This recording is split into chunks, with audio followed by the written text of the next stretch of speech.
will continue with our final session for the morning before we part for lunch. And so everybody, please a warm welcome to Kristina Balaam, who will be talking to us about auditing your APKs like a black hat hacker. Kristina.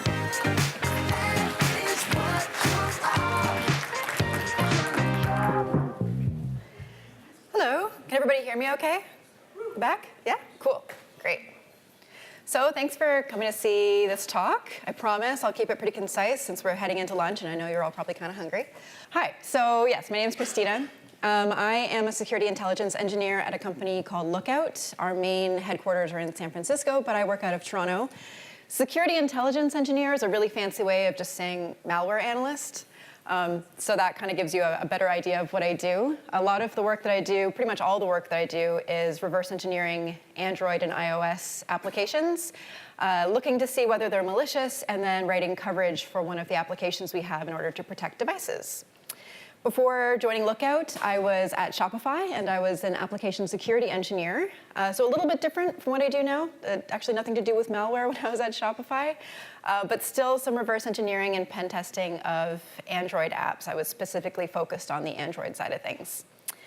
If you have any questions that you don't feel comfortable, asking right now, or you think of something later, feel free to reach out. I'm on Twitter and Instagram, DM me, email me, whatever you want to do. I'm happy to answer any questions. And these slides will be up on GitHub a little bit later. I'm basically chmodxx everywhere on the internet, including GitHub, so you can find them there. A bit of a disclaimer. What we're going to cover today is stuff that you can actually use maliciously to find vulnerabilities in other applications and possibly exploit them. So everything that I'm going over, I'm hoping that you will take and use in a responsible manner. So that means if you find vulnerabilities in other apps that are not your own, disclosing them responsibly. Fun fact, there are some really great bug bounty programs like HackerOne and BugCrowd, and they are desperate for mobile hackers, I guess you could say. So with a lot of these bug bounty programs, what they would normally pay for someone who is trying to audit a web application, they would pay double for someone who finds vulnerabilities on Android or iOS. So if you do find stuff, definitely disclose it and you will make some money. I also have a lot of gifts in my presentation, so I'm sorry. So what are we going to talk about today? So the first thing is going to be just a little bit of an intro about reverse engineering. I'm going to cover some open source tools. Everything I'm using is free. The tools that I use in my day-to-day life are a little bit different because I work for a company that can afford to buy like a $2,000 piece of software, but presumably not everybody wants to drop that kind of cash, including me, for side projects. So we're going to talk about everything that's available to everyone at any time. We're going to look at some common attack surfaces, specifically for Android applications, how to find and fix those vulnerabilities, and then some continued learning as well. I'm a huge book hoarder. I love textbooks. I love YouTube videos and resources like that. And what we're going to cover today is kind of just scratching the surface on Android security and auditing. So I really encourage you to continue learning on your own as well. All right, so reverse engineering. I'm sure a lot of you have heard this term. It's thrown around a lot. As developers, we hear it kind of all the time. Android, one of the things I love about working with Android applications is that they're really fun to reverse engineer. When you're trying to reverse an iOS application, you kind of want to throw your computer out a window. And I absolutely love looking at Android apps. So what we're talking about isn't, when we're reversing an application and we're looking at how the application is built to an extent, we're not talking about re-engineering any part of that application. We're basically just viewing the source, or at least as much of the source as we can see, and we'll talk about obfuscation in a little bit as well.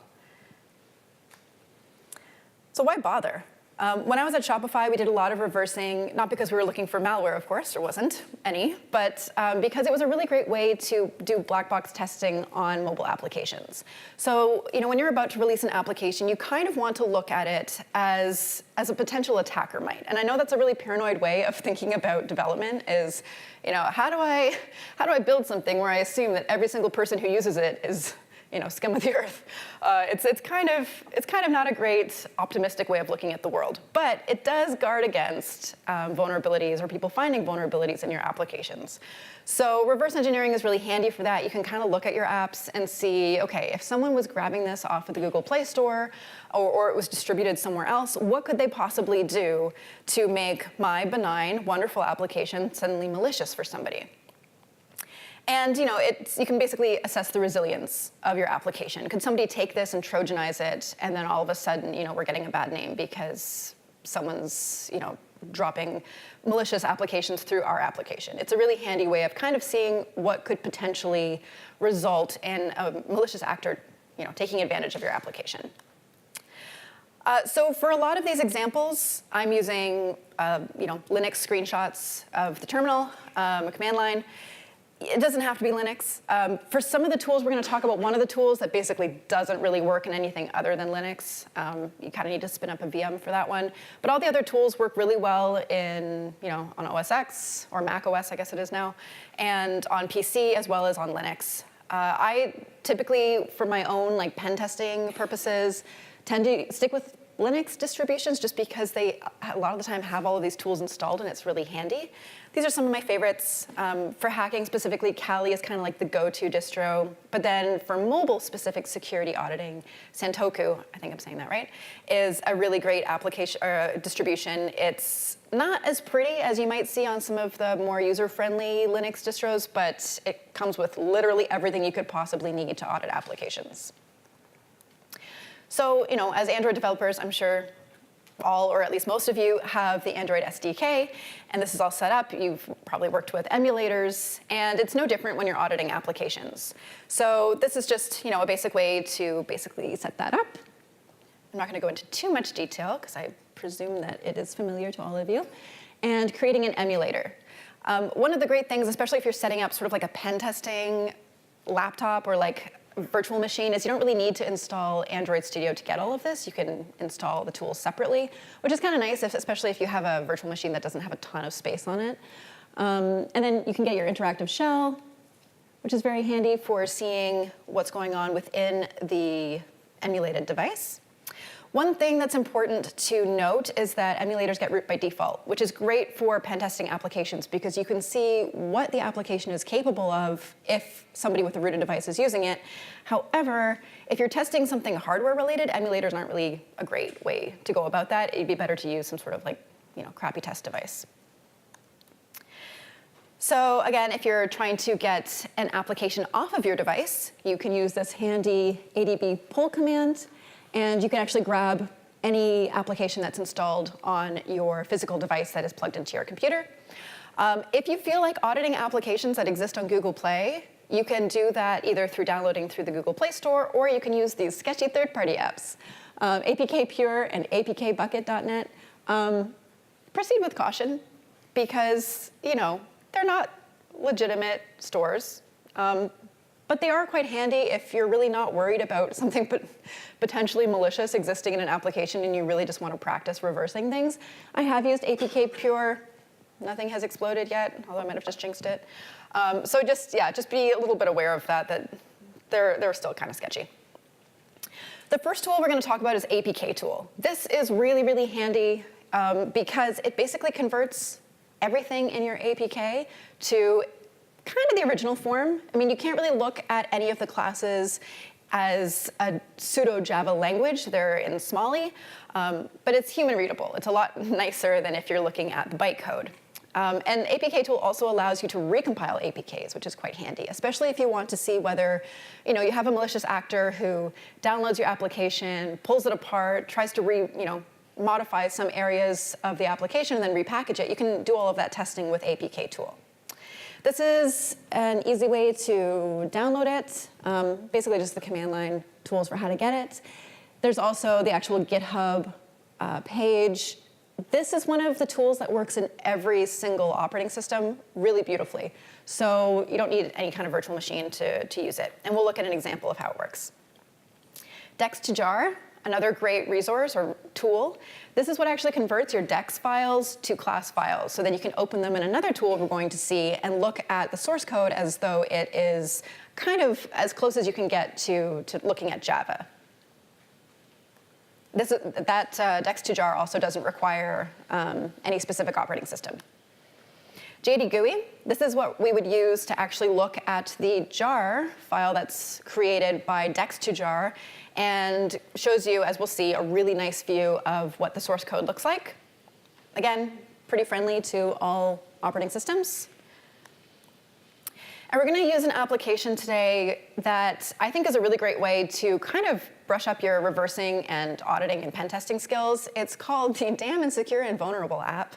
And it's open source. It's basically an application that, as you'll see screenshots of, is not exactly realistic, but is a really great way to kind of train yourself to look for vulnerabilities within your own applications.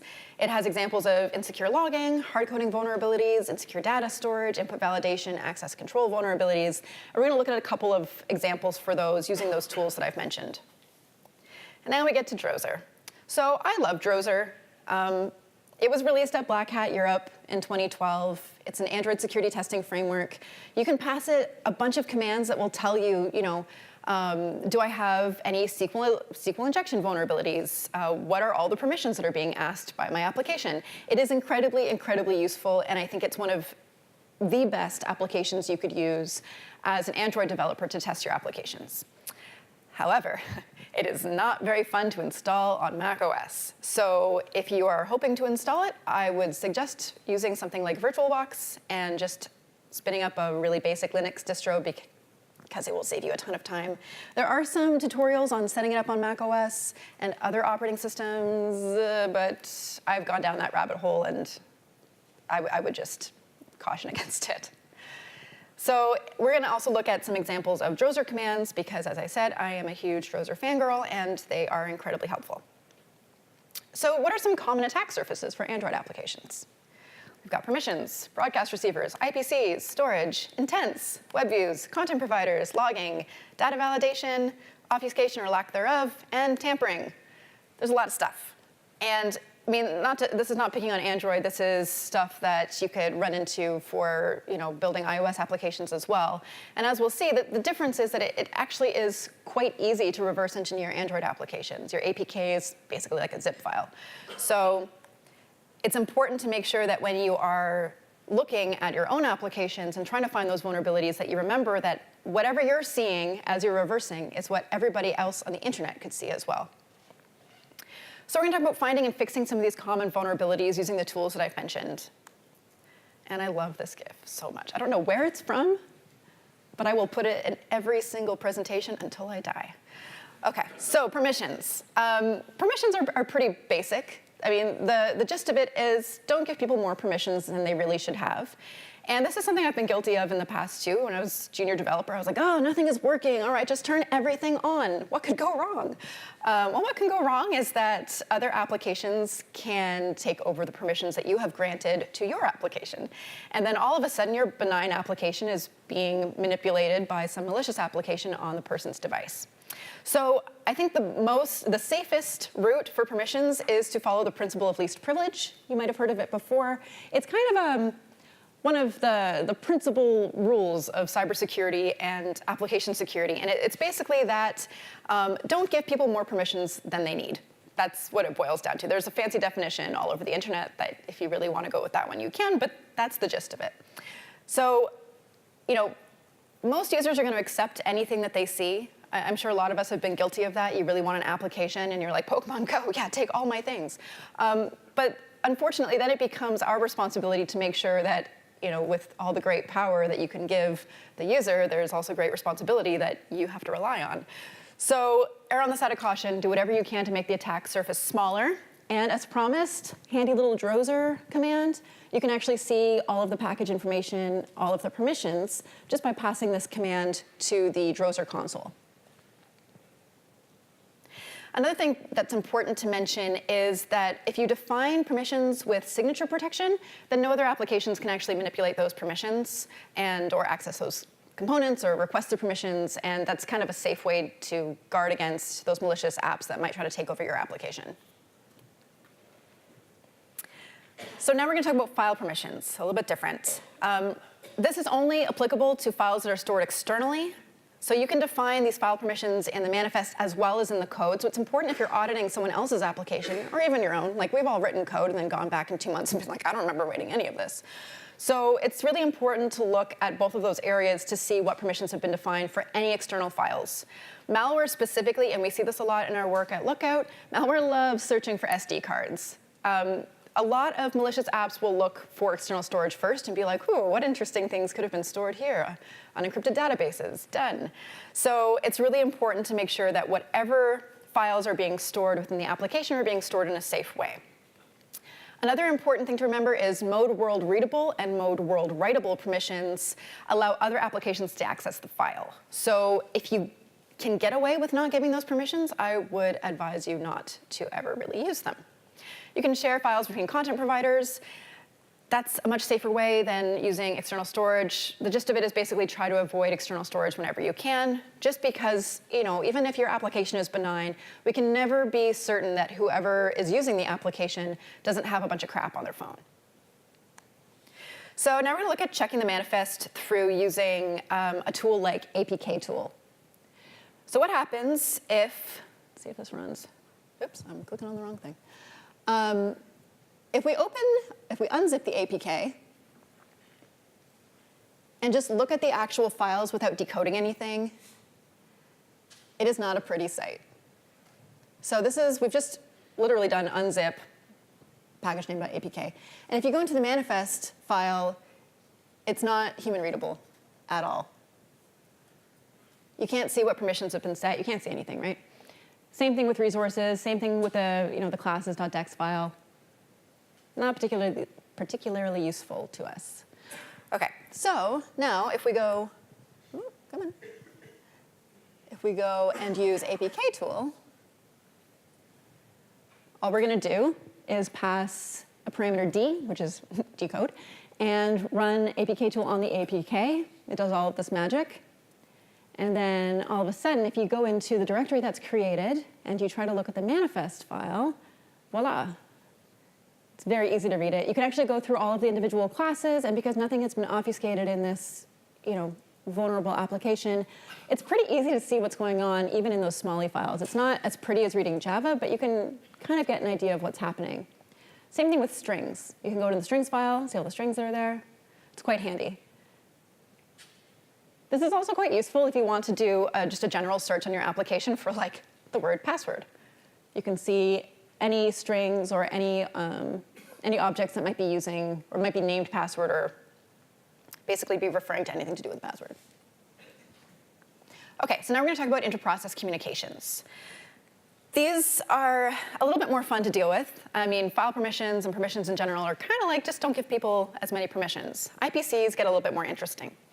So when we have services, activities, broadcast receivers, and content providers, it's important to remember that those endpoints aren't always secured, right? So especially with something like content providers, when you're sharing information, you need to make sure that only the application that is supposed to be using that information is actually using it.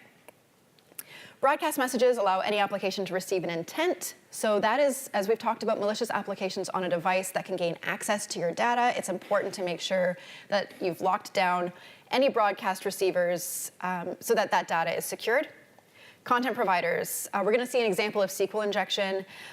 They can expose data, right? And even directory traversal actually is possible through content providers, especially when there aren't specific permissions around your content providers. Any application can invoke them. And of course, when that is possible, you have malicious applications that can take advantage of that. Activities, these, I never heard of a UI redressing attack before, but I only have heard of it as clickjacking, which is another word for it. So basically, with an activity, it's possible for, let's say, a visitor to a site thinks that they're clicking on a button to close a window. And instead, the action of clicking the X or the close button prompts the computer to download some sort of Trojan virus and transfer money from a bank account that they had logged into because they have a really crappy banking app that didn't, shut off their session when they left the application, or turn on the computer's or your application's microphone, or do a whole bunch of really sketchy things. So redressing attacks are something that you don't see super frequently, but are important to keep in mind. Broadcast receivers, we've talked a little bit about that, but they can be hijacked to intercept an intent and all of its data. The other interesting thing with broadcast receivers is if they aren't necessarily developed in a way as to expect particular input, we've seen some situations where an attacker could try to pass null values, and then you have a denial of service attack on an application because the broadcast receiver wasn't quite sure how to process that information. And then finally, services can expose application-specific functionality, especially if you're reverse engineering something and you want to see what's happening in the services, and nothing has been obfuscated, and there might be something that's like hard-coded and a little sketchy in there. We're going to see an example of that too. It's important to basically remember that basically all these things can be taken advantage of, and you want to err on the side of caution and lock them down wherever possible.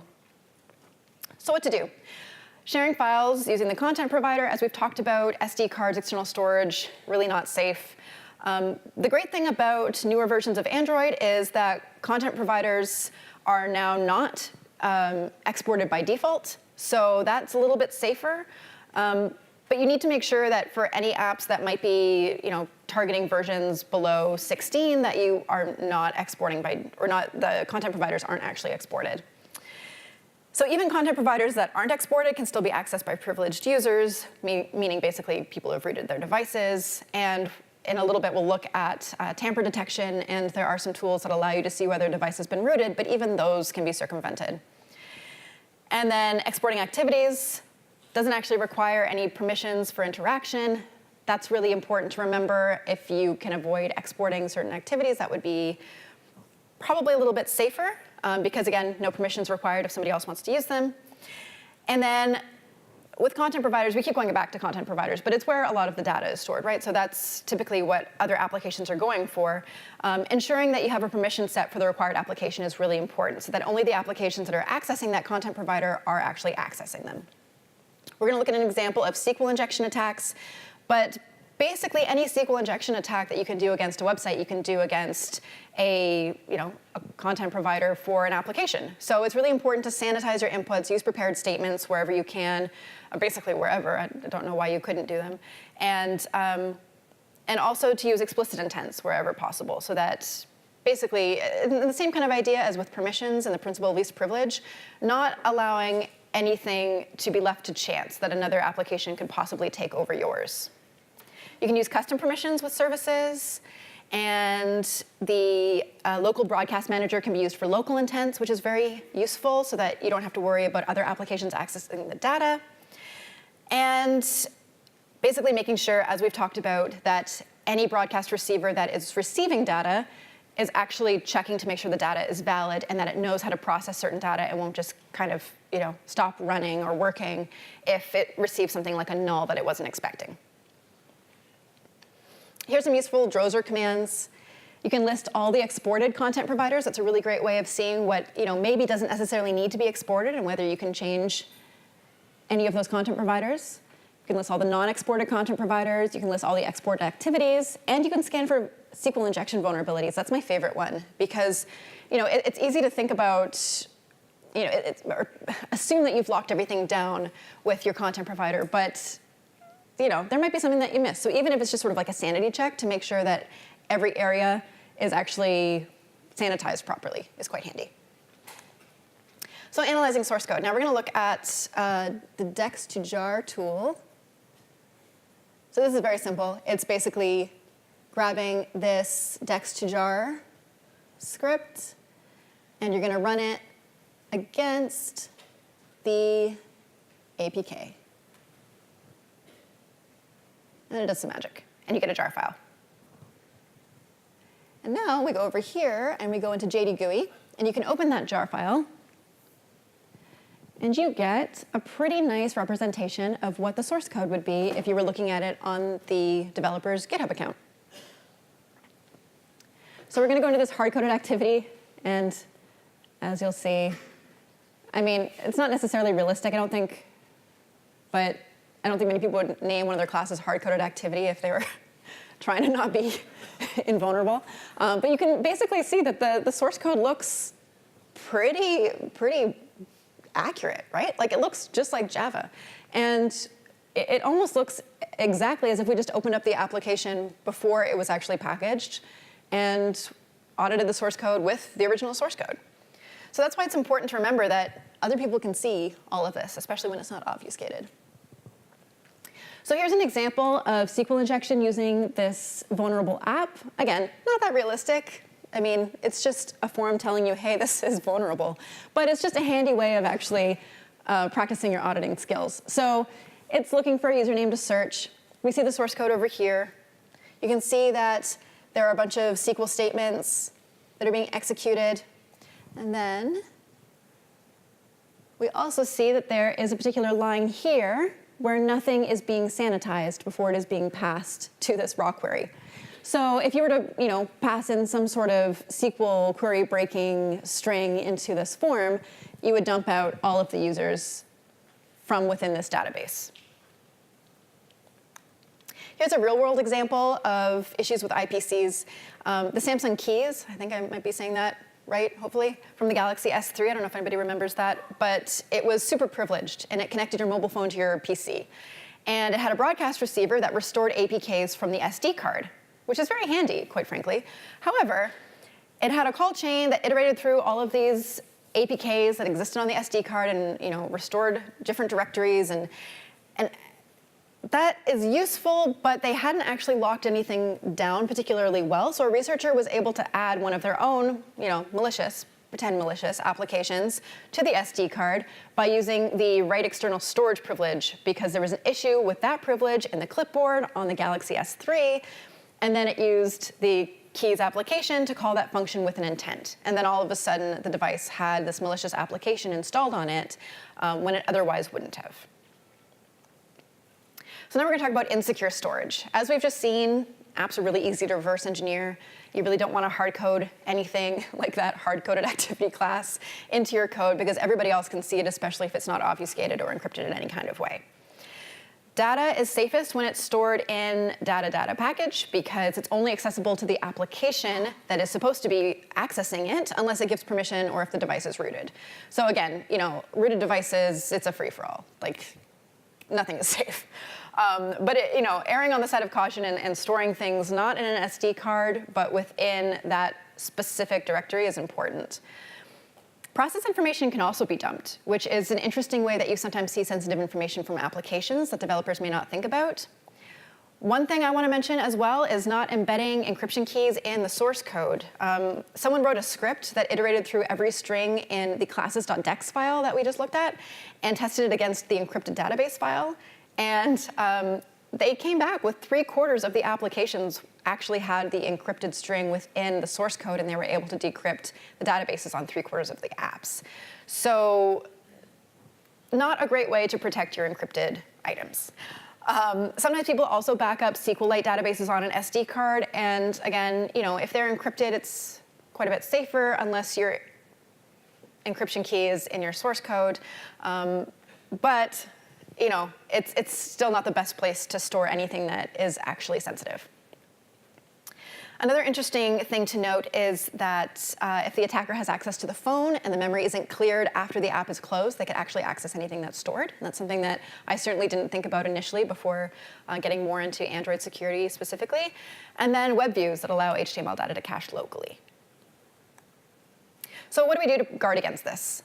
Basically look for anything that stores data locally and make sure it's not storing sensitive information. If someone has access to the device, or if anything is stored within the actual APK, that's kind of fair game to anybody who gets a hold of that device or that application. If you have to store something client-side, it's really important to make sure that it's encrypted using a strong encryption algorithm. So you don't want to use something like MD5 or SHA-1 hashing for passwords that's not safe. We, at Shopify, when I was on the AppSec team, used to always recommend PBKDF2, bcrypt, or script. Those were much safer alternatives. If you're using web views, look at the clear cache function or the no cache to prevent caching altogether, because that's a really good way to make sure that any sensitive data that might have been cached by the web view is no longer there or accessible. And then you can also reinitialize your application class with dummy values once it closes to prevent any saved information. Because even when the app is closed, the application can still remain active, and if there's something sensitive that is living there, it could be visible. Another real-world example, I like this one because I used Skype back in 2011. Skype was storing contacts, profile, instant messaging logs, plus additional personal data in a SQLite database that was located there and in XML files, but they didn't properly set the permissions. So they were world readable and writable, and any app could read them. Everything was also unencrypted. They also stored usernames in static locations, so if you had a malicious app that could parse the XML file and find all the usernames and then find all of the files that might have been stored for that username. This was reported by Just In Case of Android Police. It's a really interesting proof of concept. Another example I really like is the WhatsApp one from 2014. Conversations were stored on the phone's SD card. And so this researcher built this fake malicious app with a distracting load screen that requested certain permissions and then downloaded the user's WhatsApp data while the loading screen ran. So people thought they were just, waiting for something else to run while this guy was basically collecting all of their sensitive information. Thankfully, he's a researcher and not a true hacker, like black hat hacker. I mean, he's a hacker, but not a black hat hacker. So it was fine. But the database files were encrypted, but they weren't really encrypted particularly well. There was a key on the XDA developer forum, and that was used with a Python script to actually decode all of the information. So that's another interesting proof of concept. Insecure communications. Web traffic is something that we don't often think about checking when we're testing applications. There is a fantastic app called Burp Suite, and it's great for setting up an intercept for proxy, for mobile testing. It's really easy to do. They have this full, very detailed guide on the website on how to do it. And you can also set up a proxy in an emulator. So if you don't want to use a real device, you can actually do that through your emulator. The great thing about Android P is that it's going to be using TLS by default, but there's still the option to opt out of that for legacy domains, which means that you may still have certain applications that are, not encrypting any web traffic. So it's something to keep in mind. But basically the fix for this is to never send plain text requests, because if you're intercepting traffic and you're kind of seeing what's happening with any traffic that's being sent from your mobile application and it's not encrypted, then you are seeing everything. Web views. Web views, as we know, render web pages within the app, and they actually let you break out of the app sandbox and bypass the same origin policy. So when you're doing that, all of a sudden it's suddenly possible to load malicious JavaScript. Any web page that you're accessing by the frame that's using your web view in the app can call back to the application, and they can often call back in Java. So it's really important that whenever you are loading something in a web view, you are actually making sure that that domain is whitelisted, and we're going to look at that in a second. This happens a lot in apps that have advertisements, because a lot of those advertisements are rendered in a web view. And Stanford did a study in 2013, which is a little bit dated now, but still, they had 40,000 apps that were using this JavaScript bridge, and only a third of those, a third could be reached by untrusted content. So I mean, it's good that 2/3 of them were not able to be reached by any malicious web pages, but still a third is a lot. When you're loading clear text content, that is really, really dangerous, because the attacker could actually intercept that traffic, modify the response being sent back, and then you might not necessarily know how your application would handle that.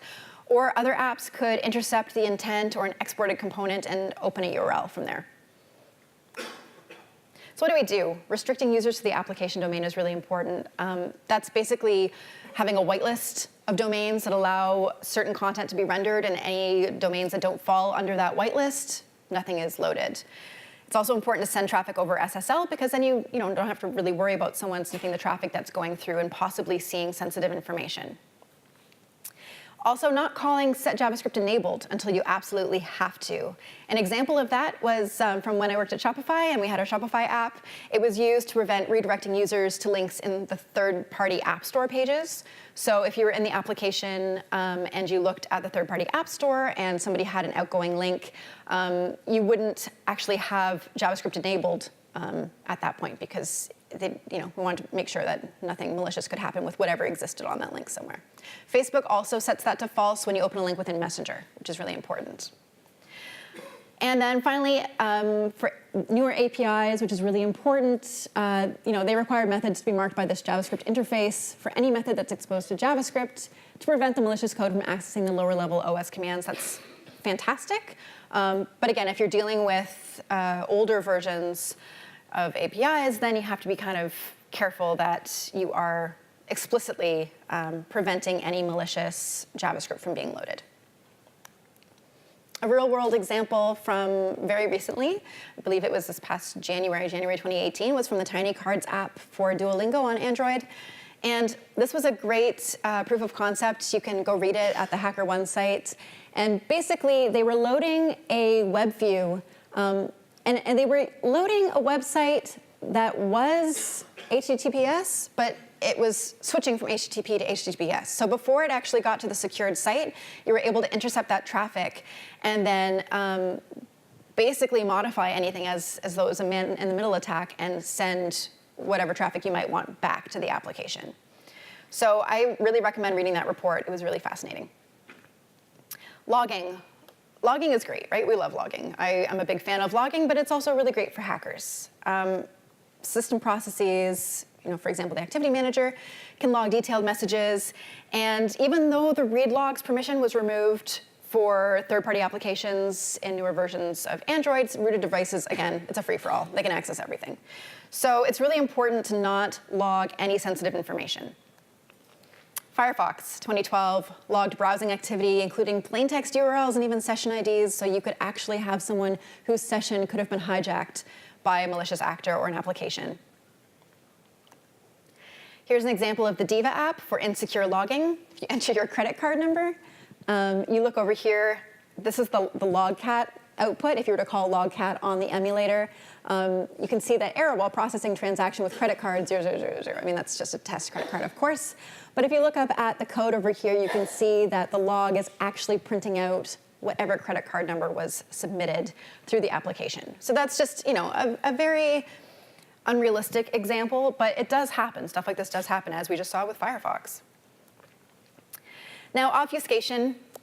We've talked about how easy it is to actually see pseudo-original source code for an application that's not obfuscated.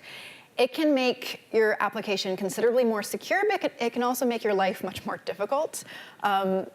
I think there is a good trade-off. I think it sort of depends how much you obfuscate, right? So I'm sure a lot of us have worked with ProGuard or heard of it at least. And that's a lexical obfuscation. So it's really just replacing any important names or any names of like classes and objects with some sort of like garbledy-goop. That's great because you can still go back and look at your code and not have to worry necessarily about any very bizarre obfuscated functionality that you've written in. But sometimes you have people that really want to go the extra mile. We see this in some very rarely with malware. A lot of malware is really crappy. But sometimes you have developers who are like, no one's going to figure out what this is. And they'll use native code. They'll put all the malicious activity into native code. And that makes your decompilation much harder. Reversing is much harder because you're not looking at the pseudo Java. You're looking at what is basically assembly. And then you can also use something like Java reflection, code that's able to inspect other code. But again, that makes it kind of a little bit more difficult to keep up with the maintenance of your application. So at the very least, lexically obfuscating your code is a very handy way of making anybody who's trying to steal your application's secrets a little bit more difficult. Private keys. Private keys, I'm going to talk about this briefly. And then there's a talk that I'm going to share that I think everyone should go watch because it was one of the best conference talks I've ever seen. But private keys are really important for signing applications and encrypting traffic. They are one of the things that you don't want anybody to actually, have access to. But they're in applications all the time. So the gist of it is don't put your private keys in applications. And for an example of this is the talk I'm talking about, Will Dorman of Carnegie Mellon. He does a study looking at apps for exposed private keys. He found a ton of private keys. And many of the private keys that were even password protected were using passwords that were really easy to break. So this is the B-Sides San Francisco talk. I really recommend it. Again, the slides will be up later, so you can always access them from there. And then finally, tamper detection. Attackers can download an APK, modify it, as we just saw, re-sign it if they wanted to. If you're really worried about something like that, you can avoid client-side checks because those can be ripped out, and then you can basically recompile the application anyways. Google's Safety Net has some really handy tamper detection functionality, but we've already seen people who can circumvent that. So it's a nice layer of abstraction for anybody who's trying to act maliciously, but it's not perfect. And again, you've got Android P's key store attestation API, but that's only for newer devices. And you can run system calls to check whether your application is being accessed by a debug bridge, which might be someone trying to, again, pull apart your application and modify it.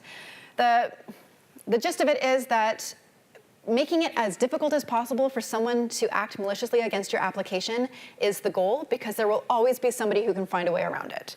We saw that iOS 12 was released, and like the same day, someone had already found a way to jailbreak it. So it's basically about making hackers' lives more difficult.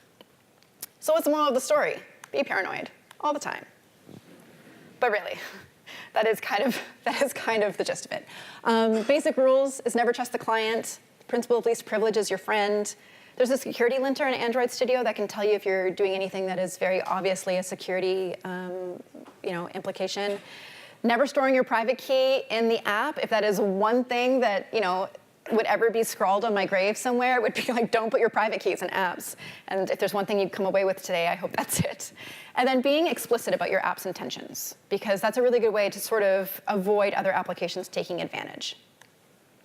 So finally, resources. These are some really great sites for continued learning. There's a full solution to the Diva application that's right there. I have a YouTube series on reversing malware that I kind of walk through a lot of these tools. And then there are some really fantastic books. I'm doing my master's right now through SANS Technology Institute, and I can say that their trainings are actually excellent. They're a little bit pricey, but if you have a company that will pay for them, that's great. But they really do teach a lot about mobile security in their mobile security specific classes. If there was one book I would recommend, it would be the Mobile Application Hackers Handbook or the Android Hackers Handbook. They get into some of the hardware stuff too, but there's a lot on application security, as well as the OWASP Mobile Security Testing Guide. That's a phenomenal resource. And of course, if you have any questions, you can reach out or ask me now. And thank you so much for listening.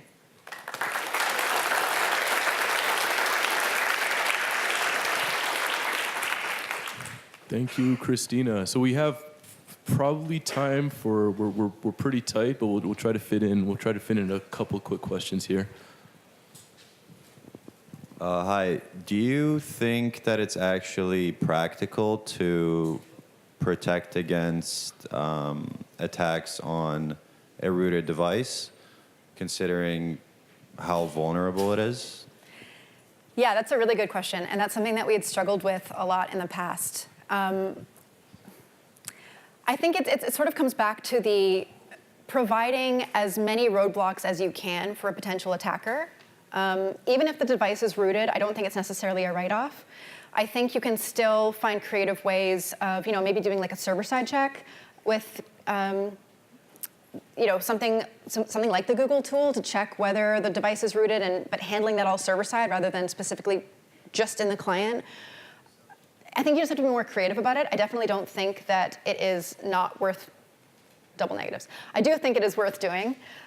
It's just a lot more difficult. And again, if there's someone if you have an application where there's a huge monetary incentive for someone to get around any protections that you have in place, they're probably going to find a way, or they're going to work really hard for them to find a way. But there's sort of this trade-off between how much is it worth to them in time and money and investment versus, how much extra protection do you want to use your time with to put that protection in place? So short answer, yes, I do think it is still worth doing. You just have to be more creative and try to make their lives difficult. Cool. I'm getting the sign that we do need to break for lunch now. So if you do have any other questions, I saw some hands go up. So please, Kristina, I guess they can reach out. Yeah, one more time, everybody, for Kristina Balaam. Thanks.